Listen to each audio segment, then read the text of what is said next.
Hello students, आज हम लोग पढ़ने वाले हैं डॉट प्रोडक्ट। डॉट प्रोडक्ट को ही बोलते हैं स्केलर प्रोडक्ट। अब मेडिकल वाले बच्चे ज़्यादातर, जेई वाले तो नहीं लेकिन मेडिकल वाले बच्चे क्या करते हैं, ज़्यादातर पूछते हैं सर ये डॉट प्रोडक्ट पढ़ते क्यों हैं। मतलब कोई भी चीज़ अगर पढ़नी हो तो पूछते हैं सर ये वाला मैथमेटिक्स का पोर्शन पढ़ क्यों रहे हैं। तो देख लो बेटा, अगर आपको कभी वर्क की कैलकुलेशन करनी हो, वर्क जब कैलकुलेट करते हैं तब डॉट प्रोडक्ट की बहुत ज़रूरत पड़ती है। और जब दो वेक्टर के बीच का एंगल निकालना हो, जब दो वेक्टर के बीच का एंगल निकालना हो तब डॉट प्रोडक्ट की बहुत ज़रूरत पड़ती है। इन्हीं दो जगह ज़रूरत पड़ेगी और कहीं ज़रूरत पड़ेगी नहीं, ठीक है। हाँ, लेकिन ये अगर नहीं आएगा तो बहुत सारे क्वेश्चन आप कर नहीं पाओगे, ठीक है। तो अब है क्या डॉट प्रोडक्ट, कैसे करते हैं डॉट प्रोडक्ट, वो हम आपको सिखाते हैं। देखो है क्या, अगर मैं बोलूँ एक वेक्टर ए है और एक वेक्टर बी है, दोनों का डॉट प्रोडक्ट करना। नाम डॉट क्यों पड़ा, क्योंकि बीच में डॉट लगाते हैं। क्रॉस मत लगा देना, हीरो मत बनना ज़्यादा, ठीक है। क्रॉस अलग चीज़ होती है, यहाँ डॉट लगाएंगे तो क्या लिखेंगे, ए का मैग्नीट्यूड, मैं मैग्नीट्यूड के लिए सिंपल ए लिखूंगा, बी का मैग्नीट्यूड और कॉस थीटा होगा, ठीक है। अब ये ए और बी क्या है, जैसे ये वेक्टर है हमारा ए, ये और ये है हमारा बी वेक्टर, ठीक है। तो ये ए और बी क्या है, ए और बी दो वेक्टर है, इनके बीच का एंगल क्या है, थीटा है। थीटा क्या है यहाँ पर, angle between A vector and B vector है। तो ए और बी वेक्टर के बीच के एंगल को हमने यहाँ थीटा बोल दिया। अब ए डॉट बी का मतलब क्या हो गया, ए का मैग्नीट्यूड बी का मैग्नीट्यूड इनटू इनके बीच का एंगल। यहाँ डायरेक्शन नहीं होता, बहुत सारे बच्चे इसमें डायरेक्शन लगा देते हैं, डायरेक्शन नहीं होता, स्केलर है ना, नाम ही स्केलर प्रोडक्ट, मतलब यहाँ कोई डायरेक्शन नहीं होता है। तो अब इसको हमने बोला है ए का मैग्नीट्यूड बी का मैग्नीट्यूड इनटू कॉस थीटा, ठीक है। तो इसका जरा फील नहीं आया, देखो फील लेने की बात है तो क्या करो, ए के मैग्नीट्यूड से बी का वो मैग्नीट्यूड मल्टीप्लाई करो जो ए की तरफ हो, नहीं समझे, ए के मैग्नीट्यूड से बी का वो मैग्नीट्यूड मल्टीप्लाई करो जो ए की तरफ है, बी कॉस थीटा, तो ए और बी कॉस थीटा। तो ये वाला जो पोर्शन है, जो ये वाला है, इसको नहीं मल्टीप्लाई करना है। ये थोड़ा फील के साथ देखो तो ये मतलब हुआ क्या, ए के मैग्नीट्यूड में बी का वो मैग्नीट्यूड मल्टीप्लाई करो जो ए की तरफ हो। कुछ कहेंगे कसम है क्या, कसम नहीं है, मतलब आप ऐसा भी कर सकते हैं, जैसे ए वेक्टर है, ये ए वेक्टर है, ये बी वेक्टर है, ठीक है। तो ये ए वेक्टर ये बी वेक्टर है, तो अब क्या करोगे, बी वेक्टर के मैग्नीट्यूड से, तो मैं इसको मैग्नीट्यूड लिख देता हूं, बी के मैग्नीट्यूड से ए का वो मैग्नीट्यूड मल्टीप्लाई करो जो बी की तरफ है, तो इसको हम बोल देंगे क्या, ए कॉस थीटा। क्या बोल देंगे, ए कॉस थीटा। ये क्या हो जाएगा, ए साइन थीटा। कंपोनेंट निकालना मैंने आपको सिखा रखा है, इसलिए मैंने फटाफट कंपोनेंट लिख दिया।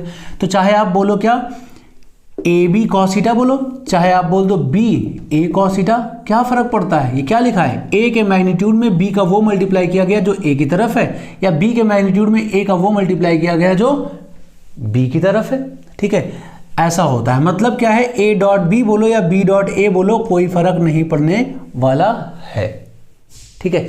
अब आप बोलोगे ये सब क्यों बता रहे हो, ज्यादातर तो कभी कोई ऐसे नहीं बोलता, हम जानबूझ के बोल रहे हैं क्योंकि वर्क वगैरह निकालते हैं, उसमें इन सब तरह की डेफिनेशंस की बहुत जरूरत पड़ती है।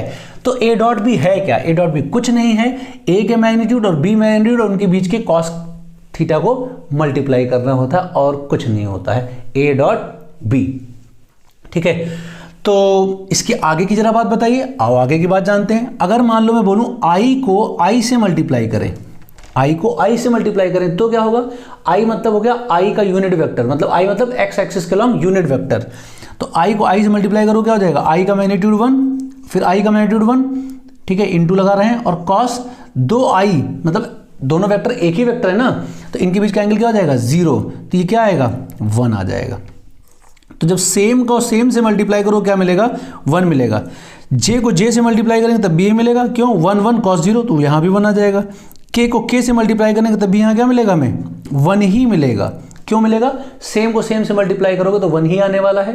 क्यों आने वाला है, क्योंकि इनके बीच का एंगल 0 होने वाला है। लेकिन आई को अगर जे से मल्टीप्लाई कर दें, तो मल्टीप्लाई मतलब डॉट प्रोडक्ट में आई का मैग्नीट्यूड 1 जे का मैग्नीट्यूड 1, आई और जे के बीच का एंगल क्या होता है, 90 डिग्री। अब बोलोगे कैसे 90 डिग्री होता है, एक्स एक्सिस और वाई एक्सिस के बीच के एंगल की बात करो तो क्या हो जाएगा, ये एक्स एक्सिस है, ये वाई एक्सिस है, ये आई कैप है, ये जे कैप, दोनों 90 डिग्री है ना, इसलिए ऐसा।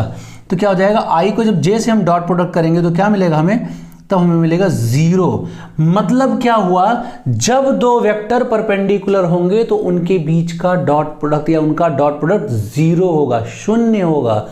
ठीक है, जब दो वेक्टर परपेंडिकुलर होंगे उनका डॉट प्रोडक्ट हमेशा 0 होगा। तो आप इस बात को नोट करके लिख सकते हैं। क्या नोट करके लिख सकते हैं? जब दो वेक्टर मतलब ए वेक्टर और बी वेक्टर का डॉट प्रोडक्ट 0 होगा। कब? ए डॉट बी 0 होगा when A is perpendicular to the B vector. हमेशा, अब आपको बता दें ये हमेशा होगा। ठीक है, इसमें कोई ऐसा नहीं स्पेशल केस टाइप का होगा। ठीक है, मैथ वाले बच्चे कहेंगे हाँ ये तो सही बात है। ठीक है, तो ये हमेशा ऐसा होगा। इसी का नीट में और जेईई मेंस में इसी का कम से कम 90% यूज है। दो वेक्टर के बीच का एंगल निकालो, उनका डॉट प्रोडक्ट 0 कर दो तो 90 डिग्री आ जाएगा। अभी मैं क्वेश्चन कराऊंगा तो समझाऊंगा। तो इसका मतलब क्या हो गया, आई का जे से क्या हो जाएगा डॉट प्रोडक्ट 0, जे का के से डॉट प्रोडक्ट क्या हो जाएगा 0, के का आई से क्या हो जाएगा डॉट प्रोडक्ट 0। मतलब जब दो वेक्टर परपेंडिकुलर होंगे तो उनके बीच का डॉट प्रोडक्ट 0 होगा। कुछ सोचने समझने की ज़्यादा जरूरत नहीं है। ठीक है, मेरे ख्याल से बात क्लियर हो गई होगी। ठीक है, तो डॉट प्रोडक्ट क्या होता है, लिखा कैसे जाता है, ए डॉट बी के फॉर्म में लिखा जाता है। क्या होता है, ए बी कॉस थीटा होता है या फिर बी ए कॉस थीटा। बोलो मतलब क्या हुआ, ये लिखा क्या है, इसको आप पढ़ते हैं। लिखा ये है ए के मैग्नीट्यूड से बी का वो मैग्नीट्यूड मल्टीप्लाई करो जो ए की डायरेक्शन में है। ठीक है, उल्टा कुछ लोग कहेंगे नहीं मुझे दूसरी तरह समझाओ, बी के मैग्नीट्यूड से ए का वो मैग्नीट्यूड मल्टीप्लाई करो जो बी की डायरेक्शन में है। ये वाला देखो ना, है ना, क्लियर हुआ। जब दो वेक्टर पैरेलल होंगे तो इस तरह से लिख दिया गया, मतलब आई का आई से 1 हो जाएगा। जब दो वेक्टर परपेंडिकुलर होंगे तो उनका डॉट प्रोडक्ट क्या आएगा, 0 आएगा। ये ऐसे लिख दिया हमने। ठीक है, अब इसके आगे की बात करते हैं। अब मान लो एग्जांपल ले रहे हैं यहाँ पे हम, क्या, एक वेक्टर ए है जो ऐसे लिखा है, एक वेक्टर बी है जो ऐसे लिखा है। अब आपको पूछा गया इनका डॉट प्रोडक्ट निकालो। क्या निकालो, डॉट प्रोडक्ट निकालो। तो कुछ करना नहीं है, ए डॉट बी करना है। तो आओ, जैसे मल्टीप्लाई करते थे ना 6th 7th 5th में पढ़े हो ना, वैसे ही। कैसे, इसको इससे मल्टीप्लाई करो तो आई का आई से क्या हो जाएगा 1, तो क्या मिलेगा a1 b1। यहाँ आई मत लगा देना, स्केलर होता है। आई का जे से करोगे तो क्या जाएगा 0 क्योंकि परपेंडिकुलर। आई का के से करोगे तो क्या परपेंडिकुलर 0। क्यों, आई जे तो परपेंडिकुलर हो जाते हैं ना, 0 आता है, अभी किया था ना हमने। ठीक है, बी का इससे करेंगे जे आई हो जाएगा 0, जे का जे से 1 तो क्या आएगा a2 b2। इतनी देर में लोग समझदार जो होंगे वो समझ गए होंगे क्या, सेम का सेम से ही करना है, दूसरे से करने का मतलब नहीं बनता है। तो मैं अब क्या करूं, b3 का a3 से कर देता हूं। बाकी लोग जिनको डाउट हो रहा होगा कि इससे करेंगे तो आई का के से करो डॉट प्रोडक्ट 0, जे का के से करो तो क्या जाएगा डॉट प्रोडक्ट 0। तो जब कभी भी दो वेक्टर ऐसे लिखे हों, कैसे लिखे हों, इस फॉर्म में लिखे हों, इस फॉर्म में लिखे हों, तो उनका डॉट प्रोडक्ट अगर निकालना हो तो कुछ नहीं करना है, सेम को सेम से मल्टीप्लाई कर दो, लिख दो, बात खत्म। ज़्यादा लफड़ा नहीं करना है। और इसका वर्क एनर्जी में खूब यूज़ होता है। कहाँ होता है, वर्क एनर्जी में खूब भरपूर यूज़ होता है। ठीक है, और टेंशन मत लेना, पीडीएफ नोट्स भी जो है हमने शेयर कर रखे हैं, अगर पढ़ना होगा तो पढ़ भी लेना। ठीक है, हम उतना डॉट प्रोडक्ट तुम्हें पढ़ाएंगे जितने की तुम्हें ज़रूरत है। और एग्जाम्पल लेते हैं। से मेरे पास एक वेक्टर है ए वेक्टर क्या है 3i + 4j + 2k, ये एक वेक्टर है। और दूसरा वेक्टर है हमारे पास i - 2j + k, क्या है, ये वेक्टर है मेरे पास। अगर मैं बोलूं इन दो वेक्टर का डॉट प्रोडक्ट निकालो, ठीक है, तो क्या लिखोगे आप, a डॉट बी लिखोगे। क्या करोगे, अब जैसे आपने सीख रखा है, क्या कुछ मल्टीप्लाई करके तुमने देखा क्या आया फाइनल रिजल्ट, सेम का सेम से। तो सेम का सेम से मतलब 3। अब यहाँ आई कैप नहीं लिखना है, ज़्यादातर बच्चे लिख देते हैं, आपको नहीं लिखना है। क्यों नहीं लिखना, क्योंकि स्केलर प्रोडक्ट है। यहाँ क्या आएगा -8 हो जाएगा, यहाँ क्या हो जाएगा 2 हो जाएगा। तो a डॉट बी क्या आ जाएगा बेटा 3 2 5 8 -3, तो -3 यूनिट आ गया a डॉट बी, सिंपल। ठीक है, ये आ गया a डॉट बी। अब इसी में मैं एक एग्जांपल आपको और देता हूं, एग्जांपल का एक कंसेप्ट बताता हूं। क्या, अगर कभी हमें दो वेक्टर्स के बीच का एंगल पता करना हो, दो वेक्टर्स के बीच का एंगल पता करना हो, तो कैसे पता करते हैं दो वेक्टर के बीच का एंगल। तो उसके लिए क्या है, देखो बेटा, अभी आपने देखा था a डॉट बी के बारे में जब डिस्कशन हो रहा था, या b डॉट ए के बारे में डिस्कशन हो रहा था, तो हमने ऐसा लिखा था। इसको जरा शब्दों में बोल के बताओ क्या लिखा है। ये लिखा है a वेक्टर b वेक्टर का डॉट प्रोडक्ट, तो क्या था a का मैग्नीट्यूड b का मैग्नीट्यूड इनटू कॉस थीटा, ये लिखा था ना। तो कॉस थीटा निकालने का बढ़िया जुगाड़ क्या है बेटा, ये जुगाड़ है। क्या, a वेक्टर के v वेक्टर के डॉट प्रोडक्ट से a का मैग्नीट्यूड और b का मैग्नीट्यूड डिवाइड कर दो। दो वेक्टर के बीच का एंगल निकालने का क्वेश्चन खूब सारा आता है, खूब सारा मतलब बहुत सारा आता है, ठीक है। चाहे वो प्रोजेक्टाइल मोशन में हो, जब दो पत्थर को फेंक दिया जाता है कब परपेंडिकुलर होंगे, या फिर आपका वर्क एनर्जी में हो, या फिर मोमेंटम और फोर्स के बीच का एंगल निकालना हो। इस तरह क्वेश्चन में खूब आया है ना, या कहीं और आगे 12th में भी बहुत आता है कि दो वेक्टर के बीच का एंगल बताओ। तो क्या किया, ए बी को डॉट किया और उसके बाद ए और बी के मैग्नीट्यूड से डिवाइड कर दिया। बस ये होता है दो वेक्टर के बीच के एंगल का फॉर्मूला। अब आप बोलोगे सर मज़ा नहीं आया, है ना, एक क्वेश्चन हो जाए। आओ फिर एक क्वेश्चन कर लेते हैं। जैसे एक वेक्टर है हमारे पास, ये है 2i कैप, ठीक है, और प्लस 3j कैप, ये वेक्टर है हमारे पास। दूसरा वेक्टर है हमारे पास 3i कैप और यहाँ पे -4 या प्लस का 4j कैप, ये वेक्टर है हमारे पास, ये दो वेक्टर है हमारे पास, ठीक है। अब बोला है इनके बीच का एंगल बताओ, तो आओ निकालते हैं cos थीटा। क्या हो जाएगा, इनका डॉट प्रोडक्ट करो, पहले लिखो, लिखा ना फॉर्मूला में, वैल्यू करो, ए डॉट भी करो, तो इनका ए डॉट भी करो, क्या आएगा 3 2 6 4 3 12, ये हो गया। अब क्या करेंगे, ए का मैग्नीट्यूड क्या हो जाएगा बेटा, 2 का स्क्वायर प्लस 3 का स्क्वायर, बी का मैग्नीट्यूड क्या हो जाएगा, 3 का स्क्वायर 4 का स्क्वायर, ठीक है। ये तो हो जाएगा 18, ये क्या हो जाएगा 9 + 4 √13, और ये क्या हो जाएगा 9 + 16 √25।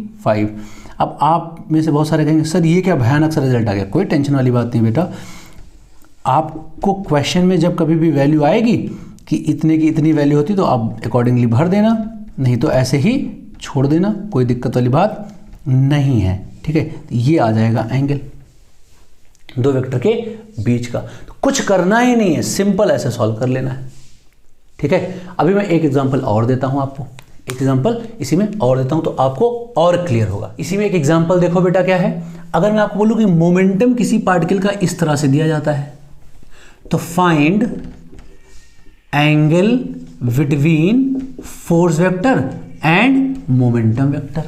फोर्स वेक्टर और मोमेंटम वेक्टर के बीच का एंगल क्या होगा, तो इसका मतलब मुझे cos थीटा बताना है एफ और पी के बीच का, ठीक है। तो क्या करोगे, फोर्स कैसे निकालते हैं मोमेंटम से, F = dp/dt कर देते हैं, ठीक है। तो इसको डिफरेंशिएट करो, क्या मिलेगा आपको, साइन का differentiation cos t i cap, cos का differentiation -sin t j cap. एक बात बताएं, मतलब किसी और से मत कहना, हमारे तुम्हारे बीच की बात है। ज़्यादातर जब नीट में या जेई में क्वेश्चन आता है साइन कॉस का चक्कर रहता है ना, डिफरेंशिएट करना, तो 90 होने के चांस ज़्यादा रहते हैं, तो ऐसा देखा गया है, ठीक है। तो यहाँ पे तुम्हारा एक गेस रहेगा कि 90 तो नहीं हो जाएगा।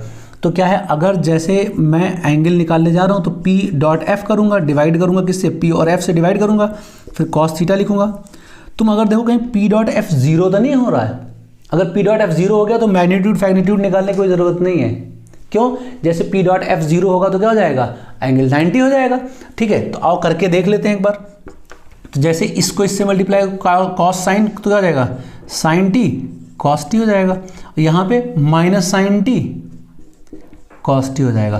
काम तो बन गया, ये चीज़ 0 हो रही है, तो नीचे मैग्नीट्यूड निकालने की जरूरत नहीं है। वैसे मैग्नीट्यूड निकालेंगे तो मैंने डेटा इतना आसान दिया कि 1 ही यूनिट आएगा, 1 यूनिट यहाँ 1 यूनिट यहाँ, sin² t cos² t 1, sin² t cos² t 1, तो ये कैंसिल हो गया। देखो क्या हो गया, 0 आ गया, cos थीटा वैल्यू क्या आ गई, 0 आ गई। इसका मतलब थीटा क्या है 90, मतलब यहाँ पे फोर्स और मोमेंटम एक दूसरे के परपेंडिकुलर होंगे, फोर्स और मोमेंटम क्या होंगे, एक दूसरे के परपेंडिकुलर होंगे। देखो बिल्कुल सिंपल सा क्वेश्चन है, बिल्कुल आसान सा क्वेश्चन है, लेकिन इस क्वेश्चन नीट में और जेई में पूछे गए हैं, ठीक है।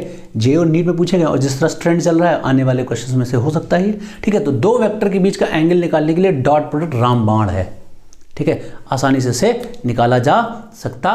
अब हम बात करने जा रहे हैं कि अगर आपसे बोला जाए कि एक वेक्टर का कंपोनेंट दूसरे वेक्टर की डायरेक्शन में बताओ, जिसको हम बोलते हैं प्रोजेक्शन ऑफ ए वेक्टर, कैसे फाइंड करते हैं। जैसे मुझसे बोला गया ये वेक्टर ए है, क्या है, एक वेक्टर ए है, दूसरा वेक्टर क्या है, बी है, तो बोला जाए find projection of this B vector along A vector.